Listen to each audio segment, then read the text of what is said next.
हमारा कोऑपरेटिव में मैंने 50 करोड़ रुपए दिया, जो वो कांड हुआ था, जो गरीब लोगों का पैसा लेके गए।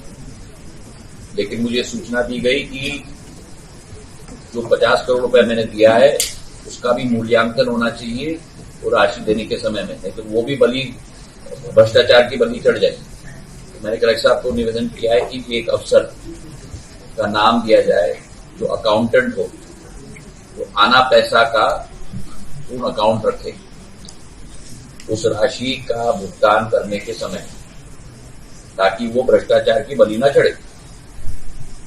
और ये ज्योतिरादित्य सिंधिया को सुना आपने।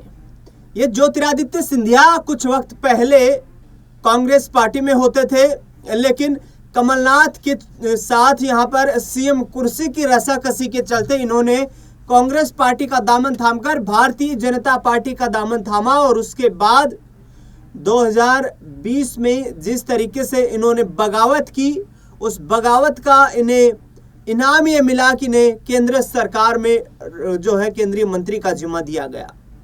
लेकिन अब ये ज्योतिरादित्य सिंधिया वर्तमान में मोहन यादव की सरकार पर सवाल खड़े करते हुए नजर आ रहे हैं। मोहन यादव की सरकार पर भ्रष्टाचार के आरोप लगाते हुए नजर आ रहे हैं। उनके अधिकारियों को ये सलाह देते हुए नजर आ रहे हैं कि जो गरीबों में जो उनकी योजनाओं के तहत राशि बांटी जाती है, कोऑपरेटिव सोसाइटीज में जो राशि बांटी जाती है, यानी कि किसानों और गरीबों को सहयोग करने के लिए जो सरकार की तरफ से जिस बजट का प्रावधान किया जाता है, उसे सही तरीके से आवंटित किया जाए, कहीं वो न भ्रष्टाचार की भेंट चढ़ जाए। यानी कि इस तरीके के गंभीर आरोप अधिकारियों पर ज्योतिरादित्य सिंधिया ने लगाए हैं। ये आरोप वाकई कई सवाल खड़े कर देते हैं कि क्या वाकई में विपक्ष जिस बात को लेकर लगातार मुद्दे उठा रहा है कि आखिरकार मध्य प्रदेश में हर परिवार में जो बीजेपी के नेता हैं वो इस तरीके के माफियाओं को पालने की कोशिश कर रहे हैं, जिनके माध्यम से भ्रष्टाचार फैला जाए। क्या मध्य प्रदेश के हर सरकारी विभाग के अधिकारी भ्रष्ट हो चुके हैं? क्या मध्य प्रदेश में सरकार जो है वो भ्रष्टाचार के खिलाफ चैन की नींद सोई हुई है? आखिरकार एक सौरभ शर्मा नाम का युवक भी, एक जो मुलाजिम था, उसे भी पकड़ा गया था। और लगातार अब ये परतें खुल रही हैं, लगातार कहीं ना कहीं सवाल खड़े हो रहे हैं मध्य प्रदेश सरकार पर, मोहन यादव की कार्यशैली पर, कि क्या सिर्फ इवेंट बाजी में ही मध्य प्रदेश सरकार अपनी वाहवाही लूटने में जुटी हुई है। ज्योतिरादित्य सिंधिया ने जो आरोप लगाए हैं, इसको लेकर जीतू पटवारी काफी यहां पर सरकार पर गंभीर आरोप लगा रहे हैं। जीतू पटवारी का सीधे तौर पर कहना है कि अभी तक तो भारतीय जनता पार्टी ये कह रही थी कि प्रदेश में जो विपक्ष है वो विपक्ष भ्रष्टाचार के झूठे आरोप लगा रहा है, लेकिन अब तो सरकार के, केंद्र सरकार के मंत्री ही ये बात कहने लग गए हैं कि मध्य प्रदेश में भ्रष्टाचार चरम सीमा पर है। मध्य प्रदेश सरकार का किसी भी तरीके से भ्रष्टाचार पर कोई अंकुश नहीं है। हालांकि ये मामला क्या है, ज्योतिरादित्य सिंधिया ने कैसे निशाना बनाया है, एक बार फिर से आपको पूरा बयान सुनवाते हैं। हमारा कोऑपरेटिव में मैंने 50 करोड़ रुपए दिया, जो वो कांड हुआ था, जो गरीब लोगों का पैसा लेके गए। लेकिन मुझे सूचना दी गई कि जो 50 करोड़ रुपए मैंने दिया है उसका भी मूल्यांकन होना चाहिए और राशि देने के समय में, नहीं तो वो भी बलि भ्रष्टाचार की बलि चढ़ जाएगी। तो मैंने कलेक्टर साहब को निवेदन किया है कि एक अफसर का नाम दिया जाए जो अकाउंटेंट हो, जो आना पैसा का पूर्ण अकाउंट रखे उस राशि का भुगतान करने के समय, ताकि वो भ्रष्टाचार की बलि न चढ़े। और आखिरी बात, हमारा अस्पताल, जिला अस्पताल और मेडिकल कॉलेज, इसमें मैं संक्षिप्त में बता दूं कि हमारा जिला अस्पताल 400 बिस्तर का है, हमको 600 बिस्तर का बनाना है। 200 बिस्तर की अतिरिक्त सुविधा की जरूरत है। मेडिकल कॉलेज 400 बिस्तर का है, इसको 650 बिस्तर का बनाना है। 250 बिस्तर की अतिरिक्त अधोसंरचना की हमें जरूरत है। तो 450, 200 जिला अस्पताल और 250 मेडिकल कॉलेज। कलेक्टर साहब को निवेदन किया है कि इसकी योजना बने।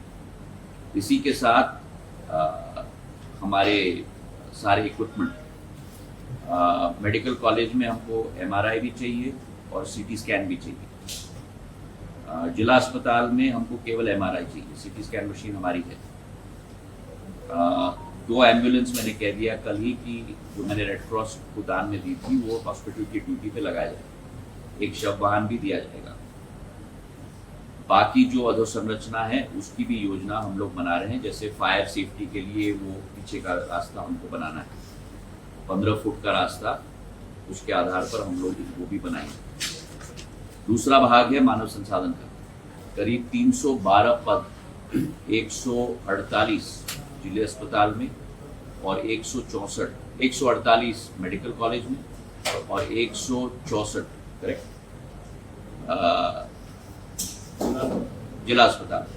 312 बन गए, 164 और 148, तो मेरी याददाश्त ठीक है। तो 312 पद अभी रिक्त हैं। जो कुल पद जो स्वीकृत हुए हैं उसका 20 दिसंबर 6% भाग है। तो मैंने कलेक्टर साहब को निर्देश दिए हैं कि कौन से पद भोपाल से होंगे, कौन से पद लोकली होंगे, जैसे मेडिकल कॉलेज डीन अपने आप कर सकता है, उसका समय सीमा बनाकर हमको अवगत करवाएं। तो ये पूरा प्लान जिला अस्पताल का भी कलेक्टर साहब के अधीन मैंने कहा है कि इसका हमें जरूर बना के दें। महाराज साहब, तो बाकी चीज का मैंने आपको अवगत करा दिया और 6 काम जो कलेक्टर साहब के अधीन हमारे जनप्रतिनिधियों के साथ हम लोग मिलकर करेंगे। तो बड़ी विस्तृत हमारी बैठक हुई है। मैं क्षमा चाहता हूँ आप लोगों को थोड़ा समय लगा आने के लिए। 2.5 घंटे की बैठक हमारी चली है जो हर मुद्दे को कवर करने की कोशिश की। अब आपके अगर कोई सुना अपने केंद्रीय मंत्री ज्योतिरादित्य सिंधिया अपने क्षेत्र गुना शिवपुरी में दिशा कमेटी की बैठक ले रहे थे और इस दौरान उन्होंने अधिकारियों को सख्त आदेश देते हुए कहा कि अब जो स्कीम्स हैं उनके थ्रू जितना भी पैसा लोगों के लिए आवंटित होगा वो सारा का सारा पैसा आम लोगों के बीच आवंटित होना चाहिए, आम लोगों के बीच जाना चाहिए, वो भ्रष्टाचार की भेंट नहीं चढ़ना चाहिए।